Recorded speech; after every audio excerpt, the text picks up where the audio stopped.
The grill was already going when I pulled into the driveway. Smoke floated over the backyard, and the smell of overcooked burgers hit me before I even walked through the gate. Same old family routine.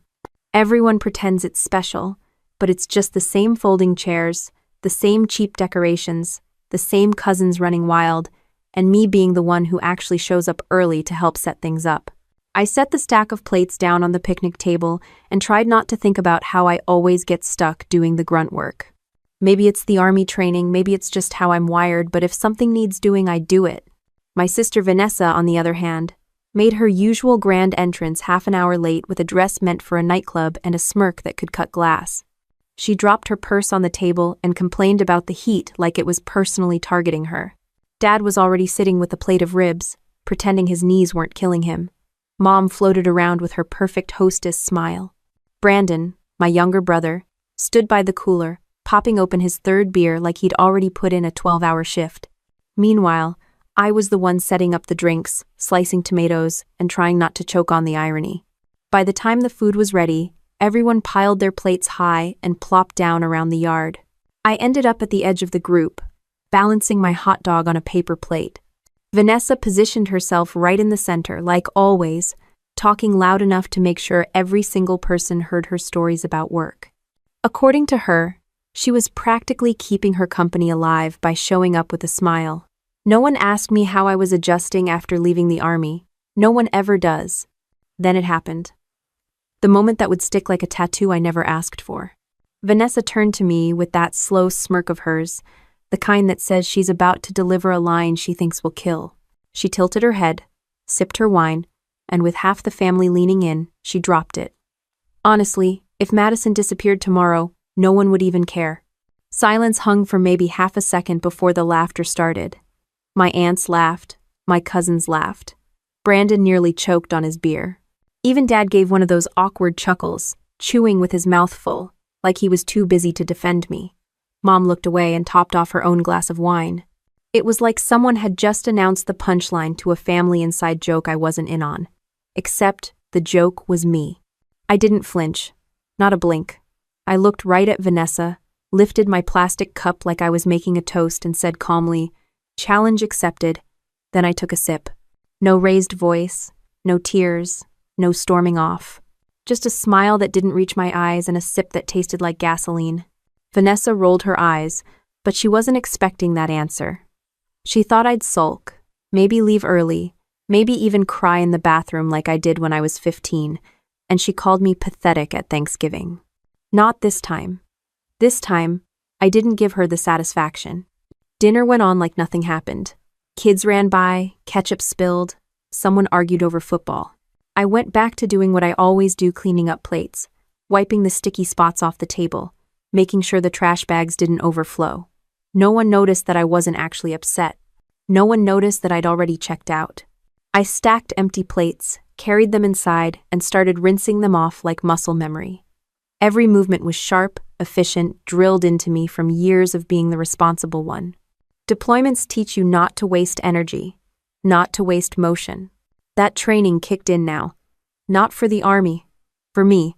I caught my reflection in the kitchen window, the backyard lights glowing behind me, the family still laughing about whatever nonsense they found funny. I wasn't laughing. I was watching myself, and I knew something had shifted. That wasn't just an insult, that was a line in the sand. They thought I was invisible? Fine. Let's see what happens when invisible really means gone. By the time dessert was served, I'd already made up my mind. I smiled. I poured sodas for the kids.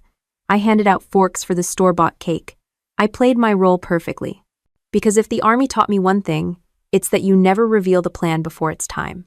Vanessa clinked her glass, making another toast about how grateful she was for family that shows up. She didn't even glance at me. That was the last straw. My jaw tightened, but my smile stayed. They thought this was just another night. For me, it was the beginning of the end. When the plates were empty and the string lights buzzed in the humid air, I gathered trash bags and tied them shut. My cousins ran past me, sticky fingers and sugar highs. Nobody said thank you. Nobody ever does. And I realized I didn't care anymore. The ache I used to feel was gone. In its place was something cleaner, sharper, determination. I took out the trash, came back in, and kept moving like a machine. I didn't think about what I was going to say tomorrow or next week. I thought about the way Vanessa's words landed, how everyone laughed, and how I refused to give them tears. I stayed until the last plate was rinsed, until the folding chairs were stacked, until the yard looked like no one had ever been there. Then I slipped away to the small room they still called mine, the room that barely fit a bed and a dresser. I shut the door, sat down at my desk, and powered up my laptop. The group chat was open on the screen, their constant stream of half-baked plans and reminders I was supposed to manage. I logged out. Location sharing, disabled. Social media, deleted. The cursor blinked on a tab that said, Apartments near Lake Travis. I leaned back, cracked my knuckles, and let out a breath I hadn't realized I was holding. I wasn't angry. Anger is noisy, messy. This was clean, this was simple. Vanessa wanted me gone. She was about to get exactly what she asked for. The voices outside drifted in through the window. More laughter, another round of drinks, another story where I was the punchline they never thought twice about. They had no idea I was sitting upstairs, already erasing myself from their world. When I finally shut the laptop, the decision was sealed. No going back, no second guessing. Vanessa thought no one would notice if I disappeared. I was about to show her just how wrong she was. The glow of the screen faded, but the words Vanessa threw at me kept buzzing in my ears. That wasn't the first time she'd put me in my place. It wasn't even the 100th. It was just the one I finally decided to stop swallowing. When I think back, it's almost funny how predictable the pattern was. Vanessa always got the spotlight, Brandon got the excuses, and I got the chores. That was the Cole family formula. Vanessa brought home average grades. Mom called her brilliant for trying her best. Brandon dropped out of another community college class. Dad blamed the professors. I came home with honors or won medals in track. They clapped politely, then asked me to run to the store for milk. I remember one Christmas in particular. Vanessa unwrapped a designer purse Mom just couldn't resist buying her. Brandon got a new gaming console because boys need something to do. I opened my box to find socks. Not even fun socks, plain white. And Dad actually said, "Well, at least those are useful." That was the kind of applause my achievements earned utility. It wasn't that they hated me, it was worse. They overlooked me. They treated me like the family tool, reliable, quiet, always available. You don't thank a hammer for hanging a picture frame. You just reach for it the next time you need one. That's what I was, a hammer. By high school, I had learned the trick. If I kept my head down and took care of business, nobody got mad at me. Vanessa ran through boyfriends and drama. Brandon coasted on excuses, and I played the role of the responsible one. I cooked dinner when Mom was too tired. I picked up Dad's prescriptions. I made sure the bills got dropped in the mailbox. Meanwhile, I was invisible enough that teachers would ask my parents about their wonderful daughter, and they'd respond like the teacher must be confusing me with someone else. I used to think the army would change how they saw me. Signing those enlistment papers felt like claiming space I'd never been given at home. I thought if I came back in uniform, with ribbons on my chest, they'd finally look at me as more than the background character of their perfect little drama. Basic training was brutal, but at least it was honest. Nobody cared who your parents favored. Nobody excused failure because of your last name. You either made the standard, or you didn't. I thrived in that world. Logistics may not sound glamorous, but moving equipment, managing supplies, planning routes, that was where I shined. When a convoy ran on time and every soldier had what they needed, that was my invisible hand at work. For once, invisible felt powerful. But when I came home on leave, nothing had changed. Vanessa barely looked up from her phone to tell me my haircut looked mannish. Brandon asked if I could co-sign his loan. Mom said I should really think about settling down, like the army was some extended college spring break. Dad wanted me to mow the lawn. I wore my uniform to Thanksgiving once, just once. I thought maybe, just maybe, the sight of me in dress blues would mean something. They took a few pictures. Mom cried a little. Then Vanessa announced her promotion at her part-time retail job, and suddenly everyone was clapping for her again. The photos went into a frame in the hallway, half hidden behind a stack of mail. Her selfies went on the mantle. That was the story of my life: hard work, sacrifice, and achievements filed under miscellaneous. The part that stung the most wasn't even that they ignored me. It was that they truly believed I was fine with it. That being strong meant I didn't need recognition. That being responsible meant I didn't need care. By the time I left the service, I had stacked up commendations, letters from commanders, and enough stories of pulling off the impossible to last a lifetime. I'd kept people alive. I'd kept missions on track. And when I came home, Vanessa called me bossy for rearranging the groceries so the milk didn't crush the bread. That was the lens they saw me through. Not a soldier, not a woman who carried her weight, and then just the sister who made herself useful. All those little cuts add up. Every laugh at my expense, every shrug when I tried to speak, every time Vanessa turned me into the butt of her joke, it carved me down into someone they didn't even see. And maybe that's why her words at the BBQ didn't just sting. They landed like the final nail in a coffin that had been building my entire life. Because she was right, in their eyes. If I disappeared tomorrow, no one would care. Not because I wasn't worth caring about, but because they had trained themselves not to notice me. I was the wallpaper. And if the wallpaper got stripped off the wall, sure, someone might look around eventually and wonder why the room felt empty, but it would take a long time before anyone realized what was missing. Sitting there in the dim glow of that laptop, I could see it all with brutal clarity. This wasn't about one cruel line at a BBQ.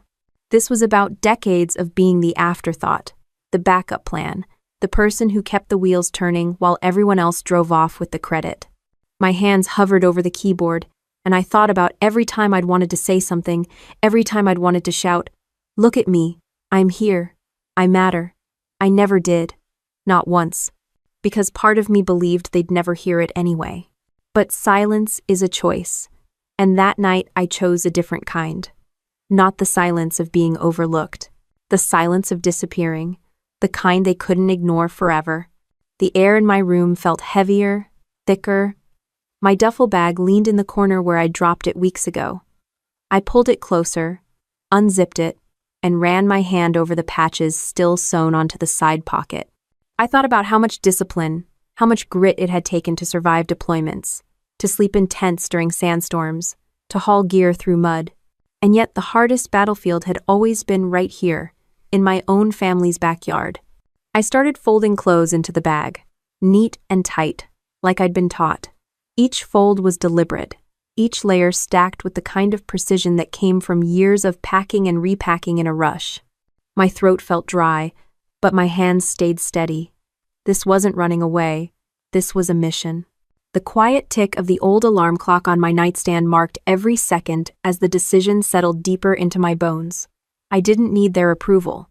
I didn't need their applause. I just needed space to exist without being erased, and the only way to get it was to vanish on purpose. With the bag half full and my laptop still humming, I looked around that tiny room, the posters that were never updated, the trophies no one remembered I'd won, the photos where I was always off to the side, and it hit me with a calm certainty. They had written me out of the story years ago. All I was doing now was making it official. The sound of the zipper sliding shut on the duffel bag felt final, like the click of a rifle bolt. The decision was made, and now it was about execution. I'd spent years planning missions that required moving people and equipment across dangerous terrain without leaving a trace. Compared to that, erasing myself from my own family's radar felt almost too easy. I started with the basics. Digital silence. The Army had drilled OPSEC into me. Operational security wasn't just a phrase, it was survival. You never broadcast your movements, you never announce your position, and you never give the enemy free intelligence. My family wasn't the Taliban, but they were nosy, careless, and addicted to gossip. One breadcrumb in the wrong place, and Vanessa would twist it into another performance about how dramatic I was. So I went Kiet. I logged out of every account, wiped my social media, deleted old photos. I didn't just hit deactivate. I went nuclear. Permanent deletion. Anything they could use to track me gone. Even my old Army buddies used to joke that if you wanted to disappear, you came to me. I knew which apps tracked you even when they claimed they didn't. How to kill location sharing. How to make sure Google stopped assuming you wanted to be found. Next came the financial side. I had savings. Not much, but enough to get started. Years of combat pay and hazard bonuses had piled up because, unlike Vanessa, I didn't spend my paycheck on shoes I couldn't pronounce. I pulled everything into a separate account under a new bank that had no ties to my hometown. Clean break. Housing was the trickier part. I needed someplace far enough that they couldn't swing by, but close enough that I could still handle logistics if I wanted to check in. Texas had too many family ties. Oklahoma? Too close. Colorado had mountains, but I didn't want cold. Then I remembered Fayetteville, North Carolina, close to Fort Bragg. Familiar territory, but not a place anyone in my family would vacation. To them, Carolina was just something on the map between New York and Florida. Perfect. I spent the next few days like a soldier prepping for deployment. Lists, checks, rehearsals. I mapped out what I'd need, what I could leave behind, what I'd burn if necessary. Old clothes went to donation bins. Childhood junk trophies, yearbooks, notes straight to the trash. No evidence, no sentimental trail for them to dig through. The room looked stripped, but no one in that house would notice. They barely looked in here anyway. Every move I made, I did with the same calm I'd used in Iraq when I had to pack up a forward operating base in a sandstorm. The key was efficiency and silence. No announcing, no broadcasting. The enemy was always watching, even when the enemy was just your sister waiting for you to fail. At night, I rehearsed the cover story I didn't plan to tell. If anyone asked, I could claim work, training, or a contract gig. My logistics background opened doors in the civilian sector, and remote jobs were everywhere. I didn't actually owe them explanations, but old habits die hard, and I liked having contingencies. On the third night, as I double-checked the locks on my suitcase, Brandon stumbled in reeking of beer. He leaned on the doorframe and asked if I could lend him $300, just until payday. He didn't notice the half-packed bags, didn't notice the laptop with tabs full of apartment listings, didn't notice anything. I told him I didn't have it. He groaned about how selfish I was, then staggered off without waiting for an answer. That was the perfect test run. I could have been halfway across the country and he still wouldn't have seen me. The next morning, Mom asked me to pick up groceries. Dad needed me to call the pharmacy. Vanessa texted from across town asking if I could proofread her big presentation. Same as always. Same demands, same blind spots. And I said yes to every single one, smiling like the perfect daughter, because keeping up appearances was part of the plan. You don't reveal movement until you're out of the wire. Each errand I ran, I added one for myself. Groceries for Mom, burner phone for me, pharmacy run for Dad, P.O. box for me. By the end of the week, I had everything I needed. A new number, a mailing address, a storage locker, and a lease waiting for my signature. It felt mechanical at first, like going through a checklist. But as the pieces came together, something shifted. The weight that had been pressing on my chest since the BBQ started to ease. I wasn't trapped in their script anymore. I was writing my own orders. One night, as I sat at the desk sorting through final documents, I caught myself smiling. Not the tight smile I gave at family dinners, not the polite one I used at work, but a real one. The kind you don't fake. I realized it wasn't just about revenge. Sure, Vanessa's smirk had lit the fuse, but the explosion was about freedom.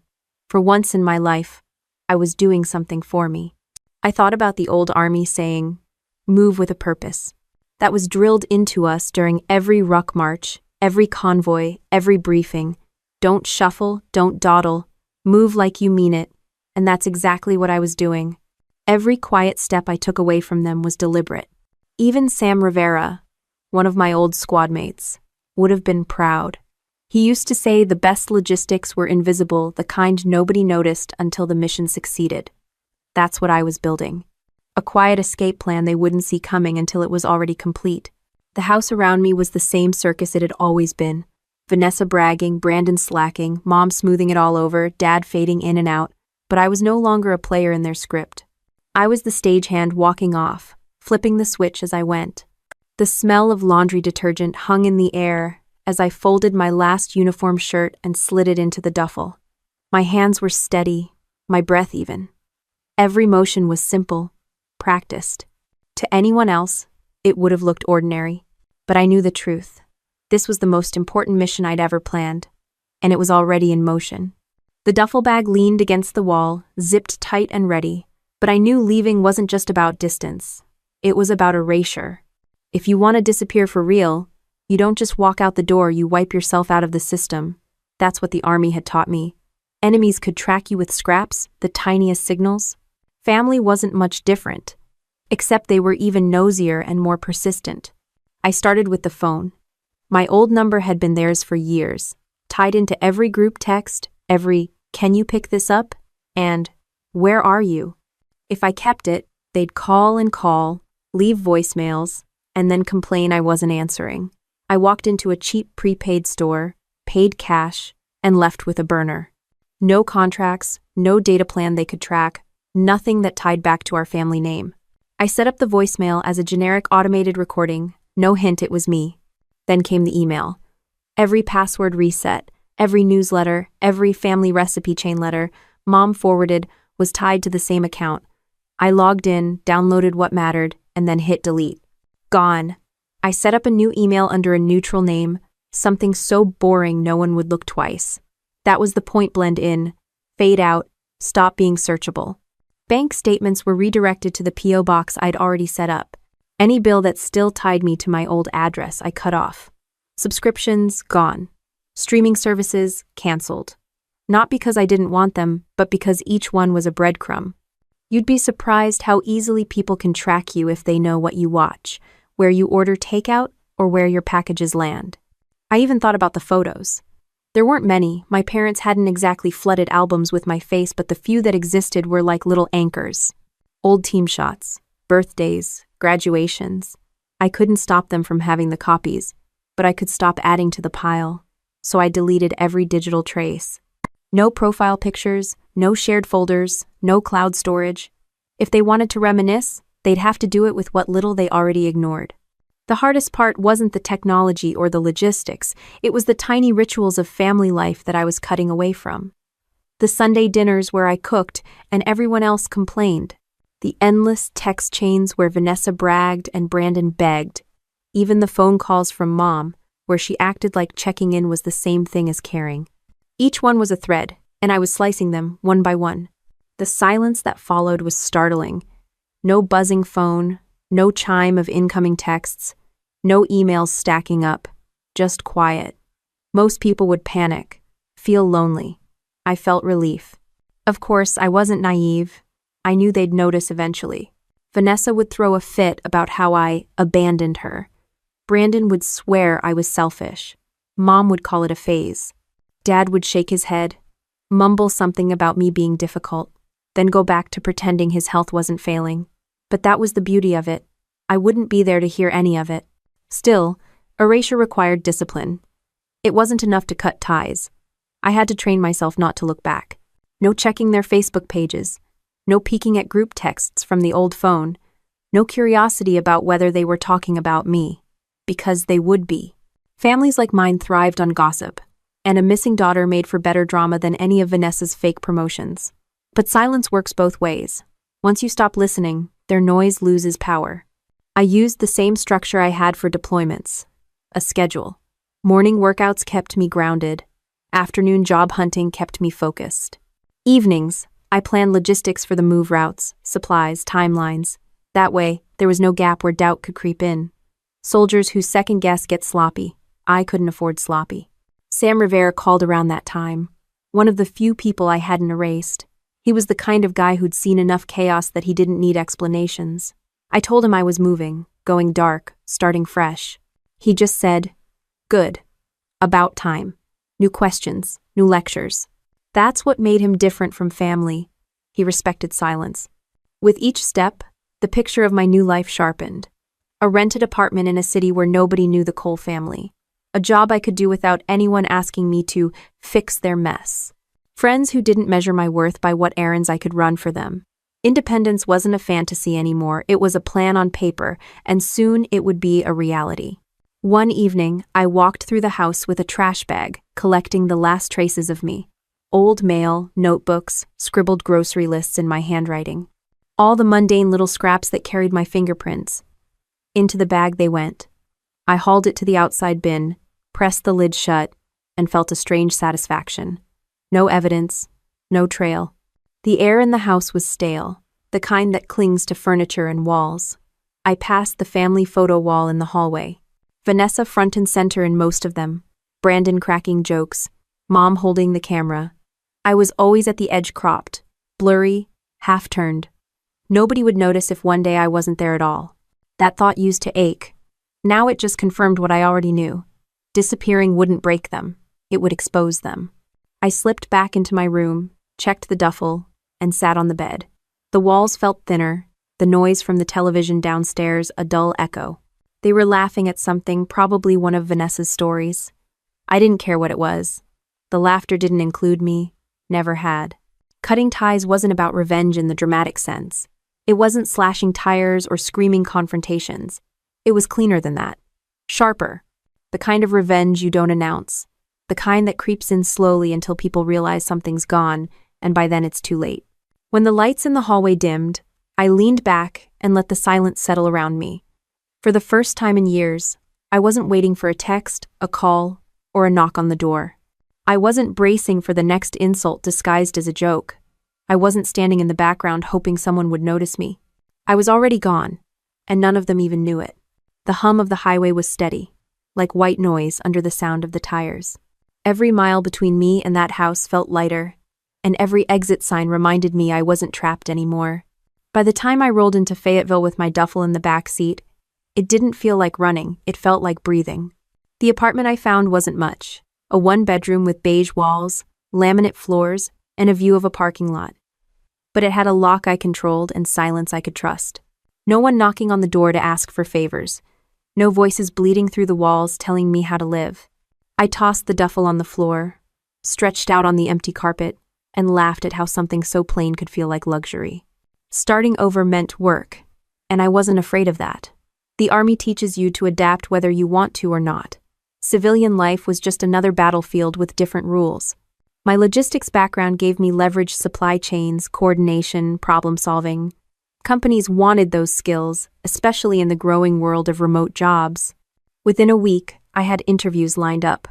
Nothing glamorous, but steady pay and the chance to live on my terms. I picked up freelance contracts too.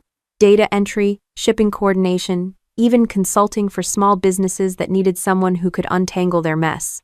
It was laughable how chaotic civilian operations could be compared to what I'd managed overseas. They'd panic if a shipment was delayed 2 days. I used to move supplies through combat zones under fire. Perspective was everything. Money wasn't pouring in, but it was enough to cover rent and groceries, and that was all I needed.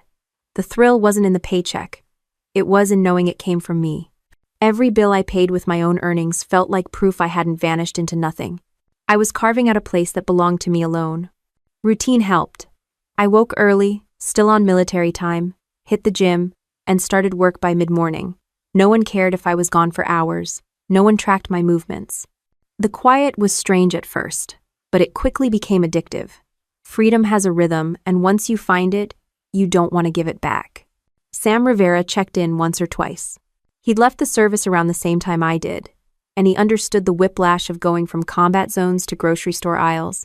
He cracked jokes about how civilians complained too much and how urgent to them meant 3 days, not 3 seconds. Talking to him grounded me. He reminded me that I wasn't just drifting, I was rebuilding. But the more I settled, the more the contrast hit me. Back home, I'd been the invisible one, the errand runner, the background character in Vanessa's show. Here, people saw me differently.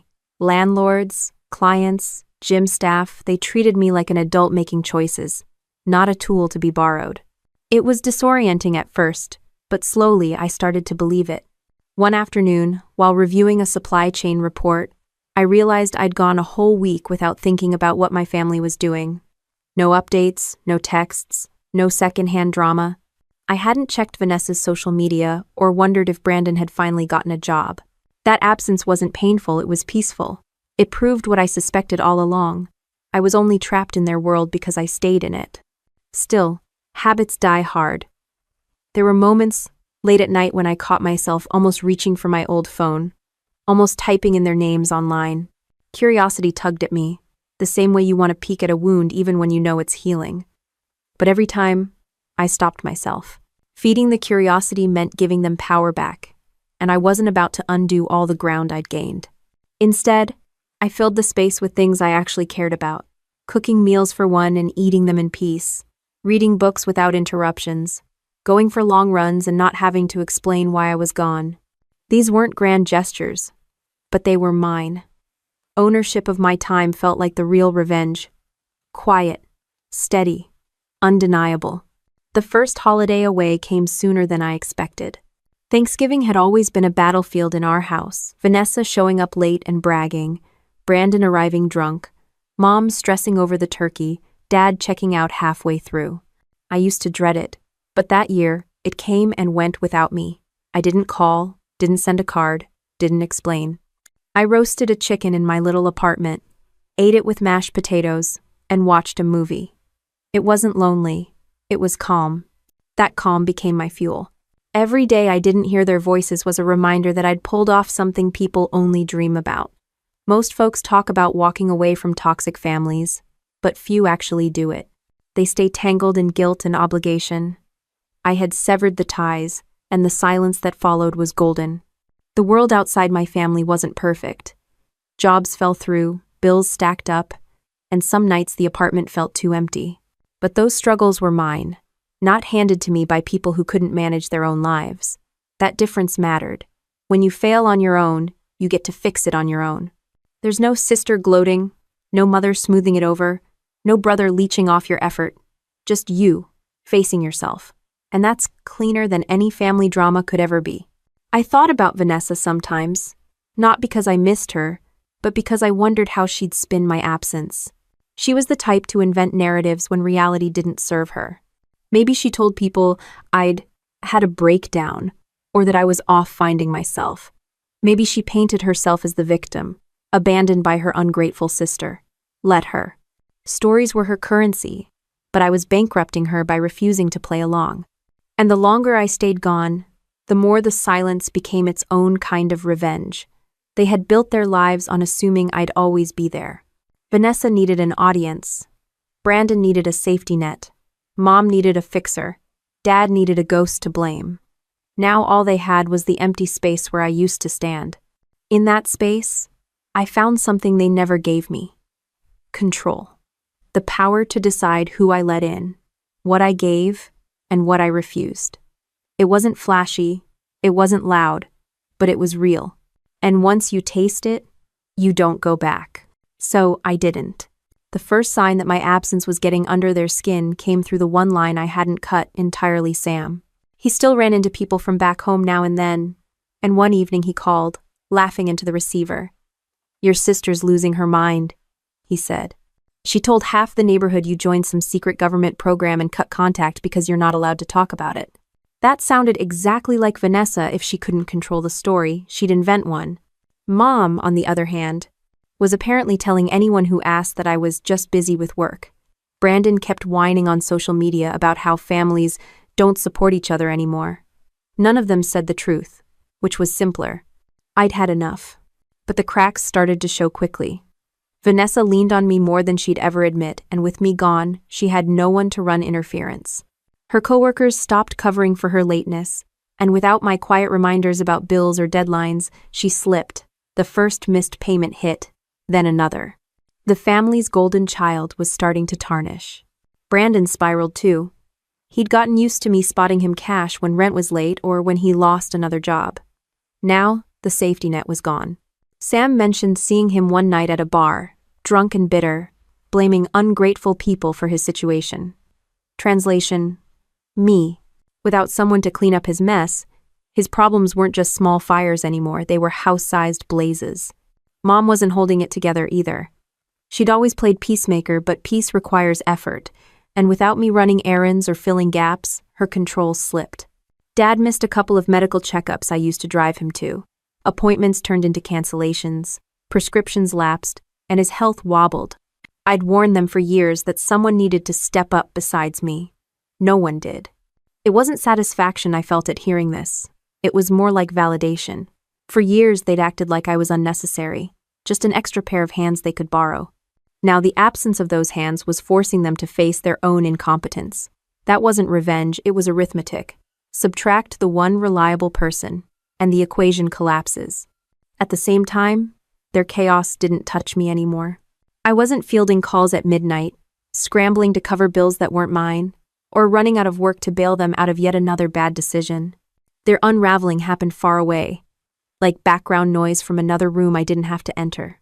What surprised me most was how quickly the silence turned into exposure. Family friends began to notice. Neighbors asked questions. Without me propping them up, Vanessa and Brandon's flaws weren't as easy to hide. Mom couldn't spin the story fast enough, and Dad didn't have the energy. Every excuse rang thinner. I kept my focus where it belonged on my life. My job stabilized, contracts became more consistent, and money stopped being a constant worry. My apartment, plain as it was, started to feel like home. I bought a couch, a table, a set of plates that matched. Small things, but they built a life.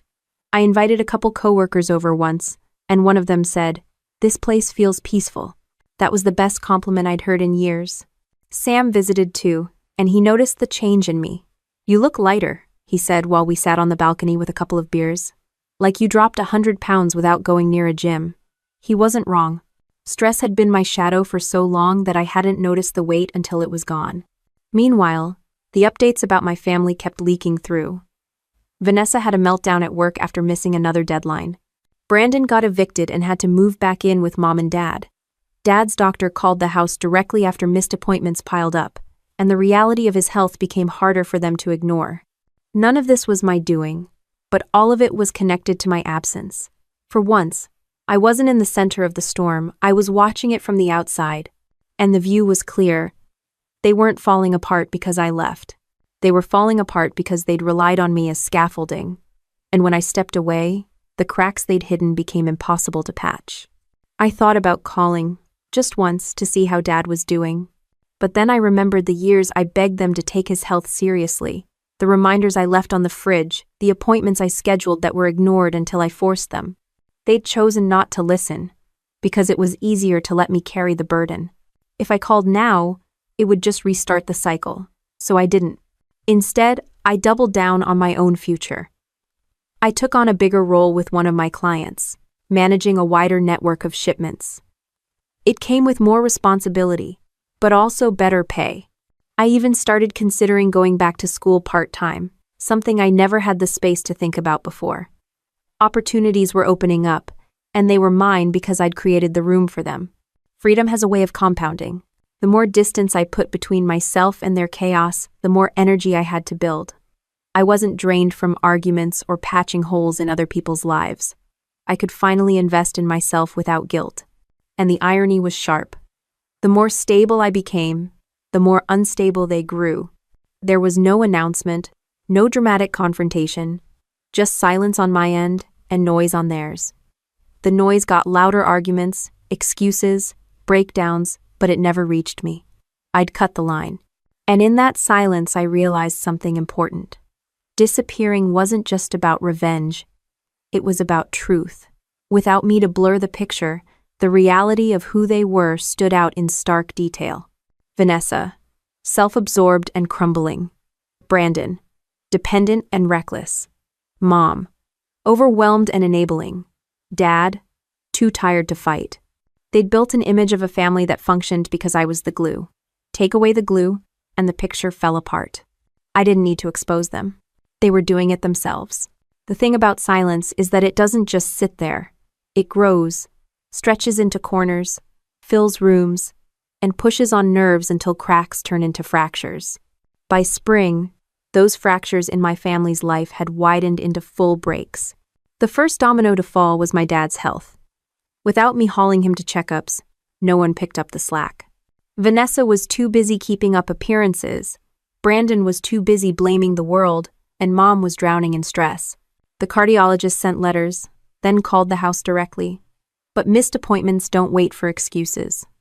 His condition worsened, slowly enough that they ignored it until it couldn't be ignored anymore. When he finally collapsed in the living room one afternoon, they had no one to point to but themselves. Neighbors whispered about it later, how Vanessa stood outside crying, mascara running, while the ambulance took him away. It wasn't life-threatening, but it was serious enough to demand changes. Changes no one in that house was equipped to make. Without me there to organize meds, meals, and schedules, they were scrambling blind. While Dad's health crumbled, Vanessa's image did too. At work, she had always leaned on me for behind the scenes, help reminding her about reports, proofreading emails, even fixing her schedule so she wouldn't double book herself. Without that invisible support, her slip-ups became public. She missed a deadline for a major client, botched a presentation, and snapped at a colleague who called her out. Gossip spreads fast in offices, and soon her reputation as the reliable one was gone. People started seeing the side of her I'd known all along, the careless, entitled side that only looked competent because someone else was cleaning the trail behind her. She tried to spin it, of course. Told coworkers she was under pressure at home and hinted that family problems were dragging her down.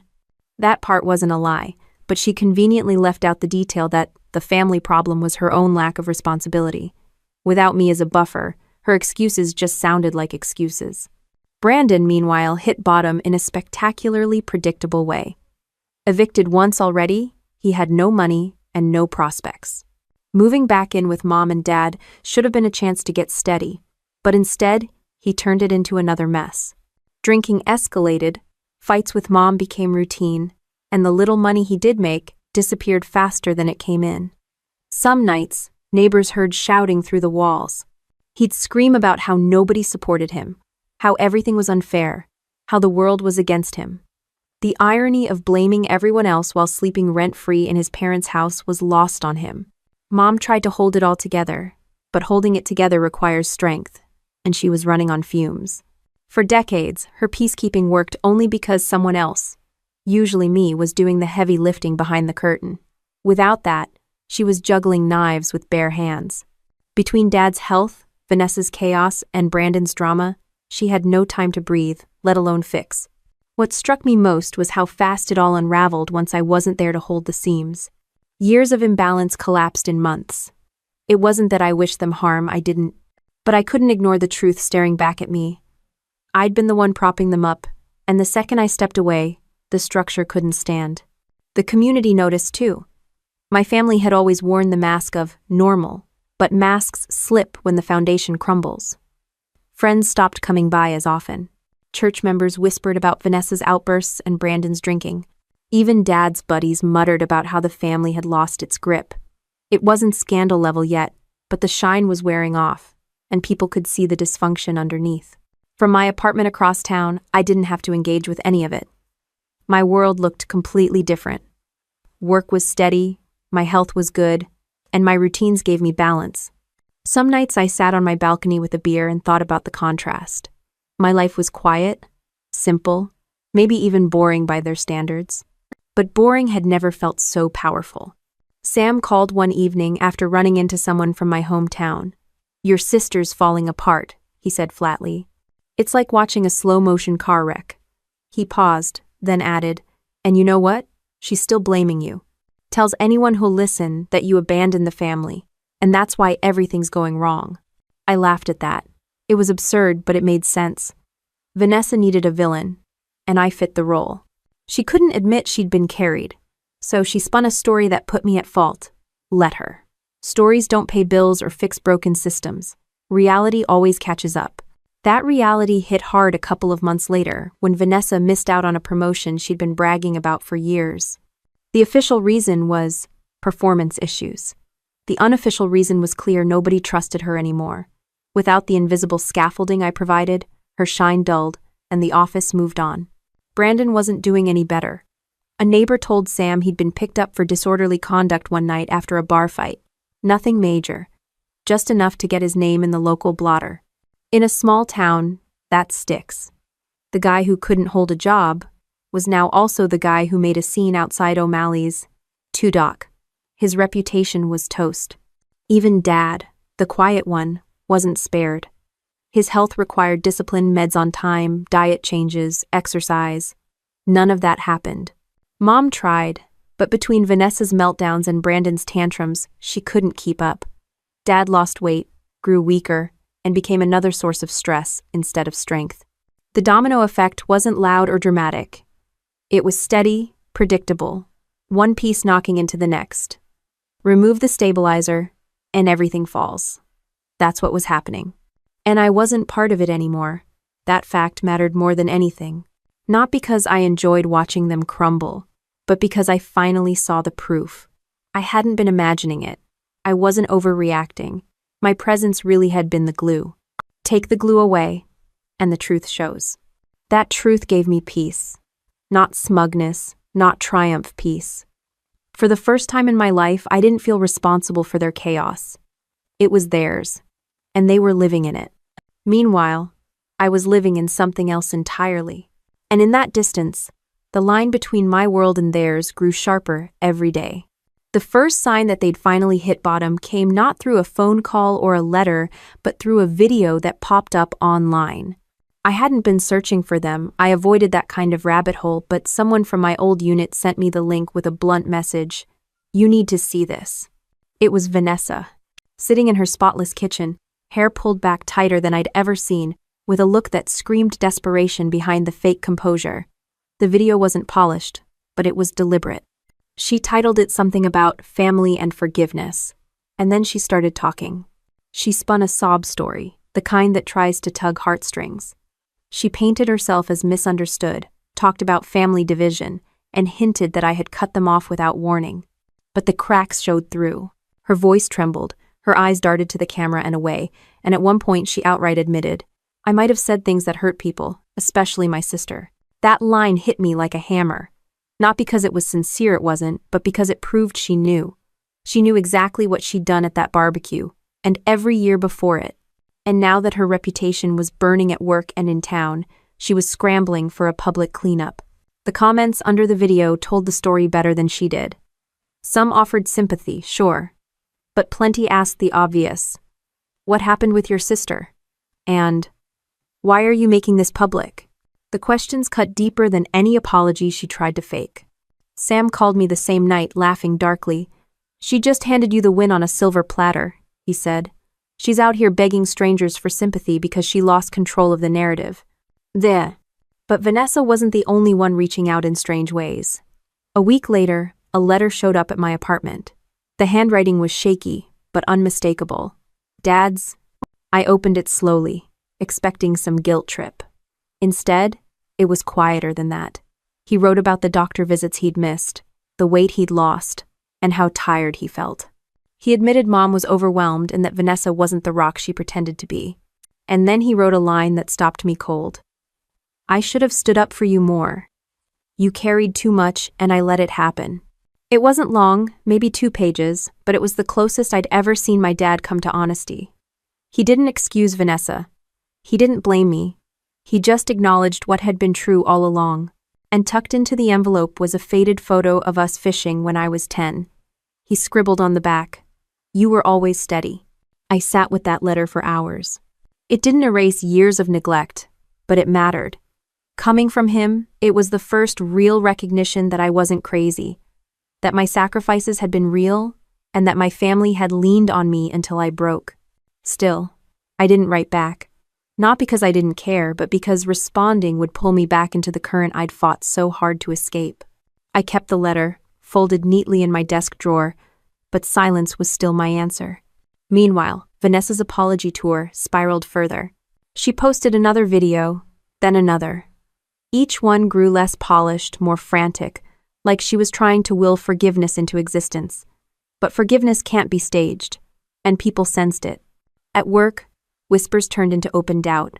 The promotion she'd lost was the least of her problems. Now clients were questioning her reliability. Brandon wasn't faring better. His run-in with the law became small-town gossip, and with Vanessa's drama soaking up oxygen, he had no cover. People started seeing him for what he was. Not a misunderstood guy down on his luck, but a grown man who refused to grow up. Mom, trapped in the middle, grew quieter. Friends of hers began calling me, leaving messages I didn't answer, saying she just wanted peace in the family. But peace isn't something you demand from someone you've wronged. It's something you earn. And she hadn't earned it. The public apology and Dad's letter together marked something important, the shift from denial to desperation. They weren't pretending anymore that things were fine. They weren't pretending I was irrelevant. My absence wasn't a shadow they could ignore.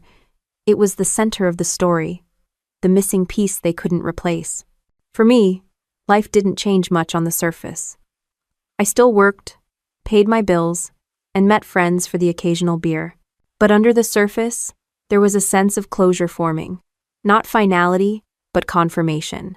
Their unraveling wasn't about me anymore. It was about them finally facing what I'd known all along. One evening, I pulled Dad's letter from the drawer again. I read the line about how he should have stood up for me more, and I believed him. He wasn't a man of many words, and writing that much must have cost him effort. But believing him didn't mean re-entering their world. Sometimes the only way to honor truth is to hold your boundary firm. Vanessa kept posting for a while, but eventually even that lost steam. The videos grew shorter, less frequent, until they stopped. The internet moved on, as it always does. But the stain on her reputation remained. In trying to save face, she had exposed her own cracks. That was the breaking point for all of them, the moment they could no longer pretend the structure held. The lies, the excuses, the finger-pointing, all of it collapsed under its own weight. And for the first time, I wasn't the one left holding the pieces. The funny thing about damage control is that once the cracks show, no amount of spin can glue them back together. Vanessa's videos didn't disappear into the internet void like she probably hoped they stuck. People in town saw them, coworkers saw them, even clients saw them. What was meant to be an apology turned into an archive of her unraveling. And once it was out there, she couldn't shove it back in the box. By late summer, her career was in freefall. The promotion she lost months earlier had been the first domino, but the real collapse came when a key client cut ties with her firm altogether. Officially, it was about professional standards. But everyone knew it was because of her. Someone leaked a screenshot of her snapping at a client over email, and that made the rounds in the office. The combination of her unhinged videos and her rude messages sealed her fate. Her boss called it a pattern of instability. For Vanessa, that was code for a liability. She didn't get fired outright, but the demotion was brutal. Projects stripped, reputation gutted, responsibilities cut down to busy work. For someone who built her identity around being the successful one, it was worse than losing the job entirely. She had to show up every day and sit in the ruins of the image she'd spent years polishing. And she blamed me, of course. Word got back through mutual acquaintances that she'd taken to calling me the ghost who ruined her life. The irony that her collapse came from her own actions was lost on her. In her mind, my silence was sabotage, my distance was punishment, and my refusal to return was proof that I wanted her destroyed. Brandon was no better. His arrest for disorderly conduct wasn't big news outside our small town, but inside it, everyone knew. People crossed the street when they saw him coming. Bars that once welcomed him started telling him they were at capacity. Even his old friends, the drinking buddies he thought were loyal, began distancing themselves. Nobody wants to be the next name in the police blotter. He tried turning it back on the family, saying Mom didn't support him, that Dad's health issues dragged everyone down, that Vanessa's drama overshadowed him. Classic Brandon. The universe was always conspiring against him, but blaming everyone else doesn't fill your gas tank or pay your rent. Eventually, the freeloading hit a wall. Mom couldn't carry him anymore. Dad couldn't either. He started couch surfing, dragging his bitterness into other people's living rooms until they too kicked him out. Mom, meanwhile, looked like she was fading into the background of her own life. Years of covering for Vanessa and Brandon had worn her thin, but without me there to keep things orderly, she had no chance to regain her footing. People at church noticed. Her friends noticed. They'd try to reach out, but she always answered the same way. It's just been a hard year. That was the understatement of the decade. Even Dad, who had been the quiet backbone, couldn't keep the weight off his shoulders. His health wasn't improving. In fact, the stress made it worse. With Vanessa humiliated, Brandon drifting, and Mom drained, he carried guilt that only deepened. The letter he'd written me lingered in my thoughts, the honesty of it standing in sharp contrast to the circus they were still living in. By August, the family wasn't just falling apart internally, it was public. Neighbors gossiped about the ambulance runs for Dad, about Brandon's nights in jail, about Vanessa's meltdown videos. People whispered in grocery store aisles, shook their heads when the Coles came up in conversation. My family, once proud of keeping appearances, had become a cautionary tale. Sam put it bluntly one night over a drink. They're not just collapsing, Madison, they're imploding in front of an audience. End of spore. He was right. And the wildest part? None of it required me lifting a finger. I didn't sabotage Vanessa. I didn't expose Brandon. I didn't push Dad to exhaustion or Mom to the brink. I just walked away, and the gaps I left turned into holes they couldn't fill. That realization was both freeing and sobering. I had proof, undeniable proof, that I wasn't crazy for feeling used all those years. Their downfall was self-made. But it also showed me just how fragile they'd always been. One person leaving shouldn't collapse an entire family system, but it did. The scandal spread beyond the town, too. Vanessa's firm had branches in other cities, and whispers traveled. Professional networks are small, especially in corporate America. Her name started carrying baggage. High maintenance, unstable, bad under pressure. Labels like that stick, and they're hard to scrub off once they take hold. I heard through a friend of a friend that Vanessa tried applying elsewhere, only to get politely turned down. Her resume was solid, but reputations move faster than paper. Employers didn't want the risk. She wasn't just dealing with temporary embarrassment anymore, she was radioactive. Brandon drifted further, each couch a little less welcoming than the last. He picked up odd jobs, lost them, and ranted about unfair bosses. People stopped listening. His tantrums had an expiration date, and it had passed. He wasn't the lovable screw-up anymore. He was just a screw-up. And through it all, Mom kept shrinking. Friends said she seemed smaller, quieter, like she was waiting for someone to rescue her from her own house. But no one could. Because rescuing her meant rescuing Vanessa and Brandon too, and nobody wanted to take on that sinking ship. For me, life was steady. Work stayed consistent. Bills got paid. I cooked, read, sometimes went out, sometimes stayed in. It wasn't glamorous, but it was mine. And compared to the chaos I'd left, mine felt like freedom.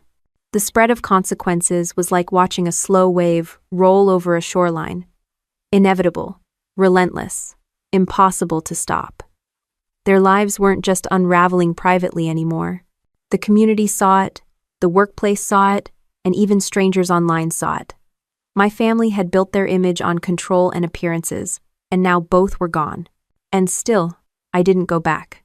Not because I didn't care at all I did, but because stepping back into that mess would undo everything I'd built. Their collapse wasn't my responsibility anymore. It never should have been. The consequences had reached their peak, spreading from household drama to workplace scandal to small-town spectacle. And the worst part for them?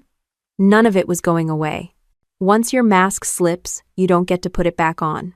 The first snow of December came early that year, dusting the streets in white and giving the town that postcard look it always got around the holidays. For most families, it was a season of togetherness, the time to gather around fireplaces, share too much food, and pretend old wounds didn't exist. But for mine, the holiday spirit didn't paper over anything. It only made the cracks louder. Christmas at the Coles had always been a performance. Vanessa in charge of decorations, Mom fussing over dinner, Brandon stumbling in late, and Dad trying to keep things civil while I picked up slack no one acknowledged. This year, though, my absence turned into its own character at the table. The empty chair where I used to sit wasn't just a piece of furniture, it was a statement no one could ignore. From what I heard through neighbors and a couple of distant cousins, the gathering was tense. Vanessa, desperate to regain some control, went overboard. She tried to host the perfect holiday dinner, the kind that looked Instagram-ready. New tablecloth, candles lined up just so, expensive wine bottles lined like trophies. She even wore a red dress that screamed, center of attention. But no amount of sparkle could disguise what was missing. The family sat down, but it wasn't the same. The conversations were thin, awkward, drifting back to silence too often. Even Brandon, who usually filled space with jokes or complaints, barely spoke. He showed up looking rough, rumpled clothes, bloodshot eyes, and spent most of the night staring at his plate. Mom tried to smooth it over, pushing food onto everyone's plates like generosity could cover up the hollowness. And then came the slip. Someone, probably one of Mom's church friends, made the mistake of asking how I was doing. The table froze. Vanessa snapped, rolling her eyes, saying something along the lines of, "She made her choice. Let's not glorify it." Dad shifted in his chair, cleared his throat, and muttered, "Maybe if we'd treated her better, she'd still be here." That cracked the facade wide open. Mom rushed to change the subject, but the damage was done. The argument simmered under the surface, Vanessa fuming that Dad dared to suggest she was at fault, Brandon sulking that nobody asked about him, Mom caught in the middle. And the chair, my chair, sat there untouched, a reminder that, no matter how much they tried to stage manage the evening, the story they wanted to bury was sitting right in front of them. The fallout didn't end at the dinner table. Photos of the night circulated on social media. Vanessa, of course, posted the prettiest shot she could frame, candles glowing, glasses raised, smiles forced into place, but anyone with eyes could see the hollowness in them. Neighbors whispered about how stiff everyone looked, how Brandon didn't even smile once. A few pointed out what everyone already knew. Why isn't Madison there? It wasn't just a missing face, it was a missing role. For years, I'd been the one to carve the turkey, organize the gift exchange, keep conversations from turning into fights. Without me, the machine jammed. No one wanted to admit it out loud, but the truth was obvious. They'd lost the glue. Meanwhile, my holiday was quiet but peaceful. I bought a small tree, decorated it with a few simple ornaments, cooked myself dinner, and video chatted with Sam, who was spending the holiday with his own family out of state. It wasn't flashy, but it was calm. No pretending, no managing egos, no waiting for someone to throw a verbal jab across the table, just space to breathe. The more I thought about it, the more I realized that the empty chair wasn't my burden anymore. It was theirs. They had to sit with it. They had to answer the questions about why I wasn't there. They had to wrestle with the silence that used to be filled by me. And the more they tried to cover it up, the louder it became. By the time New Year's rolled around, the story had become local gossip. People noticed the Coles weren't the polished family they pretended to be. Some pitied them, others mocked them, but no one envied them anymore. The empty chair had become a symbol, and not just inside the house. It was a symbol of the collapse they couldn't fix. For Vanessa, it was unbearable. The holidays were supposed to be her stage, her chance to shine. Instead, she was exposed. No perfect centerpiece, no red dress, no forced smile could make people forget that the person she'd spent years dismissing was now the one people noticed most by not being there at all. For Brandon, it was another reminder of his irrelevance. Nobody asked about his job search because everyone knew he wasn't searching. Nobody asked about his plans because he didn't have any. His bitterness grew heavier, and people could see it on him. He wasn't the jokester little brother anymore. He was just the guy everyone avoided. For Mom, the holiday was a heartbreak she couldn't admit. She wanted the family together, but she couldn't deny the reality sitting in front of her. Every time she glanced at the empty chair, she knew it wasn't just a missing body, it was years of choices that led here. Choices she'd been part of. And for Dad, it was the weight of regret. He'd tried to keep things together, but even he couldn't ignore that the chair across from him would stay empty because he hadn't stepped in when it mattered most.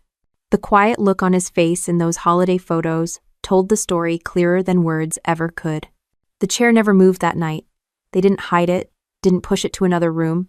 It sat there, untouched, visible in every photo. And because of that, it became more than furniture. It became proof. Proof that you can't erase someone just because they don't play the role you assigned them. Proof that sometimes the loudest statement isn't made by speaking, but by walking away and letting silence do the work. The empty chair wasn't mine anymore. It was theirs, and it would stay that way. The holidays had left their scars, but January crept in with another milestone, Dad's 65th birthday. Birthdays in our family had always been Mom's territory. She was the planner, the baker, the decorator. But this one carried weight, not just because of the number, but because everyone knew his health wasn't the same. 65 should have been a celebration of a man ready to enjoy his golden years, not a reminder of how frail things had become. The invitation came in the most old-fashioned way possible, a card in the mail. Cream-colored paper, my name written in Mom's neat cursive, sealed with too much tape like she was afraid it might slip out on the way. Inside, the handwriting shook just enough to tell me she'd taken her time, probably rewrote it more than once. The message was simple. Please come. Your father would like you there. It would mean a lot. Tucked in the envelope was a second note, shorter, scrawled in Dad's unmistakable hand. Madison, I don't expect miracles. Just dinner with my family. End quote. I stared at that note for a long time. Months had passed since the barbecue, since the words Vanessa flung across the yard cut deeper than she realized, since I'd packed up and walked away. In those months, I'd built something resembling peace. But here was my father's shaky handwriting, asking for the one thing I had sworn off, sitting across from them again. Sam saw the card on my counter a few days later. He didn't push, didn't tell me what I should or shouldn't do. He just said, "If you go, go for him, not for them." That line stuck. Word of the invitation spread faster than the card could travel. A cousin texted me that Vanessa had already been bragging about how Madison's probably too busy with her little online job to show up. Brandon, apparently, had made a bet with someone at the bar that I wouldn't come. Mom, though, was quieter this time. No guilt trips, no follow-up messages. Just the one card and the weight behind it. For days, I thought about it. I thought about Dad sitting at the head of the table with his thinning hair and tired eyes, about Mom arranging food while pretending not to notice the tension, about Vanessa needing to prove she still ran the show, about Brandon stumbling in with a gift bag he didn't pay for. And I thought about the chair that had been empty at Christmas, and how filling it again wouldn't erase what had been said, what had been done. But I also thought about Dad, about the nights he worked overtime when I was a kid, about how he used to sneak me candy when Mom wasn't looking, about how, even if he hadn't defended me loud enough back then, he had at least tried in his quiet ways. And that was enough. So I showed up. Not with fanfare, not with announcements. Just pulled into the driveway on a cold Saturday evening with a simple wrapped box under my arm. Inside was a watch I'd ordered online. Nothing fancy, but practical. Something he'd actually use. Walking into that house again was like stepping into a time capsule. Same smell of pot roast, same creak of the floorboards, same photographs on the wall. Except this time, the air was different. Heavier. Everyone noticed the second I walked in. Mom's eyes welled up, though she tried to hide it by busying herself in the kitchen. Dad smiled in that tired but genuine way that made the trip worth it. Brandon muttered, "Well, look who finally showed," before going back to whatever was in his glass. And Vanessa, she froze. For the first time in a long time, she didn't have a rehearsed line ready. Her smile was stiff, her voice too sweet when she finally said, "Madison, how nice of you to join us." Dinner was a balancing act. Mom moved plates around like she was trying to control the flow of conversation. Dad made small jokes, the kind that came with a cough at the end. Brandon picked at his food, already half gone in his head. Vanessa kept trying to steer the spotlight back to herself, mentioning her projects, her network, her rebuilding. But every time she talked, people's eyes flicked toward me. Not because I said much I didn't, but because silence can sometimes be louder than bragging.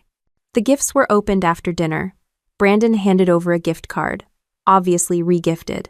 Vanessa presented a framed photo of herself and Dad from years ago, the kind of thing meant to look sentimental but screaming of self-importance. When it was my turn, Dad unwrapped the watch, turned it over in his hands, and looked up at me with a quiet gratitude that didn't need words. The room shifted after that. Not dramatically, not explosively. Just enough for the balance to tilt. Vanessa, for all her effort, couldn't compete with a moment that wasn't about her. Brandon, for all his sulking, couldn't drag the night into his pity party. Mom, for all her exhaustion, let herself sit for once instead of hovering. And Dad, in his chair, looked content. There were still barbs, of course. Vanessa couldn't resist a dig, asking how working from home was treating me. Brandon snorted, mumbling something about living the dream, but I didn't bite. I didn't need to. The power wasn't in defending myself anymore. It was in knowing I didn't owe them explanations. The cake came out, candles glowing, voices singing off-key. Dad closed his eyes, made a wish, and for a brief second, the noise stopped. The cameras, the gossip, the grudges, they all quieted. He blew out the candles, opened his eyes, and smiled in a way that said the night wasn't perfect, but it was enough. When I left, I hugged him. Longer than usual. He whispered, "Thank you for coming." And I knew he wasn't thanking me for the watch. Walking out of that house, I didn't feel triumphant. I didn't feel vindicated. I felt steady. The invitation had been for him, and I'd answered it. Not for Vanessa's approval, not for Brandon's recognition, not even for Mom's relief, just for Dad. And as I drove away, the house shrinking in my rearview mirror, I realized something that had taken me years to learn. Showing up on your own terms is a power no one can take back. The morning after Dad's birthday dinner, I caught my reflection in the bathroom mirror of my apartment. For a second, I almost didn't recognize the woman staring back at me. The lines around my eyes looked deeper, but there was also a steadiness I hadn't seen before. The kind that comes from walking through fire and realizing you didn't burn you hardened. That same steadiness was what I carried when I pulled into my parents' driveway again a week later, this time by choice, not obligation. The house looked the same, but the energy around it was different. Dad had asked for us to sit down together, all of us, without neighbors or cousins or church friends watching. Just family. A mirror, he called it. It's time to see what's really staring back at us. His voice had been weak on the phone, but the request was firm, and I knew exactly what he meant. Inside, the four of them were already gathered in the living room. Mom perched on the edge of the couch like she was waiting for a storm. Brandon slouched in an armchair, phone in hand, pretending not to care. Vanessa stood near the window, arms crossed, her jaw tight. Dad sat in his recliner, looking smaller than I remembered, but his eyes sharper than ever. When I walked in, no one said anything at first, just silence. The kind that swells until it forces someone to break it. I think we all know why we're here, Dad said, his voice low but steady. This family has been living like strangers, and I'm tired of pretending it's fine. Vanessa rolled her eyes, but she didn't speak. Brandon shrugged. Mom looked at her hands. And me? I just stood, waiting. You all pushed Madison out, Dad continued. And don't shake your heads, it happened. Maybe none of you meant it that way, but the result's the same. She walked away because she was treated like she didn't matter. That was when Vanessa snapped. Oh, here we go again. Poor Madison, the victim. She always thinks she's the martyr, but she left. She abandoned us. I finally spoke. My voice was calm, but sharp enough to cut. I didn't abandon anyone. I protected myself. There's a difference. The room tightened. Brandon muttered something about me being dramatic, but I kept my focus on Vanessa. For the first time, I saw her not as the big sister who always overshadowed me, but as a woman terrified of losing control. You've spent your whole life making sure you're the center of attention, I said. Every holiday, every event, every conversation, it had to circle back to you. And when I didn't play along, you made sure I paid for it. Her face flushed, but I didn't stop. The problem is, I stopped paying. I walked away. And now, you're stuck facing the fact that without me, your little stage doesn't work the way it used to. Brandon finally looked up from his phone, smirking. Honestly, she's got a point, Vanessa. He leaned back like he'd just tossed a grenade and wanted to watch the fallout. Shut up, Brandon, she snapped. You don't get to talk when you can't even hold a job for more than 3 weeks. That lit him up. At least I don't leech off everyone else's success. Everything you've done has been about appearances. Madison's the only one here who's actually built something on her own. For once, I didn't jump in to play referee. I let them go at each other, because it wasn't mine to fix anymore. Mom's voice finally cracked through. Enough! All of you! She stood, shaking, tears in her eyes. Do you hear yourselves? This is what we've become? A family tearing each other apart like enemies? Dad didn't raise his voice, but his words carried more weight than all of ours combined. This family fell apart the day respect left the table. And if you want it back, you start by facing what's in front of you. That's when it hit me the mirror wasn't just about me. It was about all of us. Dad wanted us to stop pretending, to see ourselves the way we truly were. I turned back toward Vanessa. I'm not here to beg for your approval. I don't need it. What I needed was space, and I took it. What you need to ask yourself is why you can't stand it when the spotlight isn't on you. She opened her mouth, but nothing came out. Just silence. And in that silence, the truth sat heavier than any insult. Brandon looked at me, his smirk gone, replaced with something closer to guilt. You're right, he said quietly. You always picked up the slack. I didn't see it back then, but yeah, you did. Mom sat down again, her face softening. Madison, I should have stood up for you more. I thought keeping peace meant keeping quiet. I was wrong. I nodded, not to forgive, not to absolve, but to acknowledge that the words were finally said out loud. The air felt thinner after that. Not healed, not fixed, but exposed. And exposure is the first step toward honesty.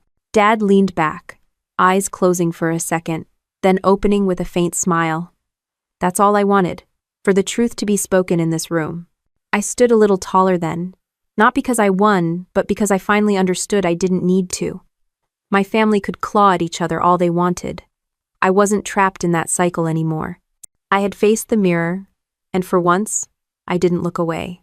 The room stayed quiet, each of us processing what had just been laid bare. No one stormed out, no one made dramatic declarations. We just sat in the rawness of it. And for the first time in years, the silence didn't feel like suffocation. It felt like clarity. The drive home from my parents' house was quiet, the kind of quiet that doesn't demand to be filled. The highway stretched ahead, the glow of my headlights cutting through the dark, and for the first time in years, I felt like I wasn't dragging invisible chains behind me. What had just happened wasn't clean, wasn't perfect, and sure as hell wasn't some happy ending tied up in a bow, but it was real, and real was enough. Back in my apartment, I kicked off my boots and sat down at the small desk by the window. My laptop was still open, the cursor blinking on a half-finished article I'd been working on. For months, I'd been writing pieces for women's forums, veterans networks, and blogs that wanted first-hand perspective on what it means to rebuild your life. What started as a side project had grown into something bigger: emails from strangers, thanking me for putting into words what they couldn't, messages from women saying my stories made them feel less alone. That night, instead of picking up where I'd left off, I opened a new document. The title came easily: You Don't Have to Stay Broken. It wasn't about my sister or my parents or even the family drama that had consumed so much of my life. It was about stepping away when staying would have cost me everything. The words poured out faster than I could type. I wrote about the night of the barbecue, about the sting of Vanessa's smirk and the quiet decision I made to walk out. I wrote about the months of silence, the relief of distance, the temptation to explain myself, and the power in refusing to. I wrote about Dad's shaky handwriting on a birthday card and the weight of showing up on my own terms. When I hit save, I didn't feel like I'd written a confession. I felt like I'd written a guidebook. Not for my family, they'd never read it, and I didn't care if they did, but for anyone else trapped in a cycle of proving, begging, enduring. I wasn't trying to be inspirational. I was just telling the truth. And sometimes, the truth is enough to crack open a door for someone else. The weeks that followed were steadier. Dad's health didn't magically improve, Vanessa didn't suddenly become kind, and Brandon didn't find ambition overnight. But none of that sat on my shoulders anymore. I visited Dad on my terms. I answered Mom's calls when I chose to, and when Vanessa sent the occasional passive-aggressive text, I didn't take the bait. Freedom wasn't in cutting ties, it was in loosening the grip those ties had on me. Sam noticed the shift. One evening over takeout, he said, "You seem lighter, like you're finally carrying your own pack instead of everybody else's." I laughed, because leave it to a fellow soldier to turn everything into logistics. But he was right. I wasn't lugging their expectations around anymore. The blog post I'd written spread further than I expected. A veterans organization shared it, then a family resilience group picked it up. Messages flooded in.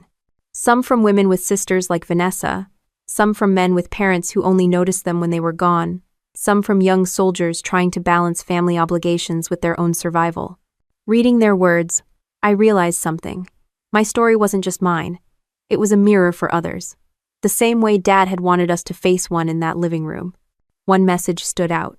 A woman wrote, "I thought disappearing would mean I was selfish, but you made me see it's survival. Thank you." That line hit harder than anything Vanessa had ever thrown at me. Because survival isn't selfish. And neither is choosing freedom. I kept writing. Not about revenge, not about bitterness, but about rebuilding. About how military discipline can shape civilian life. About how logistics isn't just moving supplies, but learning to move yourself out of harm's way. About how sometimes the bravest thing isn't staying and fighting, it's walking away without looking back. Months later, I stood in my kitchen, coffee in hand, scrolling through an email from an editor of a women's magazine. She wanted me to write a regular column. "Your voice is raw and unpolished," she wrote, "and that's what people connect with." I laughed out loud. Raw and unpolished, exactly how I'd always felt in my family, now turning into the thing that finally gave me power. I thought about Vanessa then. I imagined her scrolling through her social media feed, seeing my words pop up in places she couldn't control, reaching people she'd never reach, For once, her silence didn't sting. It amused me. The irony was too good. The sister who smirked at my absence had become the backdrop to my presence. One evening, I visited Dad again. His hair was thinner, his voice weaker, but his eyes were still sharp. We sat on the porch, no drama, no raised voices, just the sound of crickets and the creak of the rocking chairs. "You look happy," he said. "I am," I answered.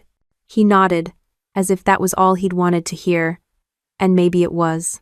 Driving home that night, I didn't think about Vanessa's smirk or Brandon's laziness or Mom's silence.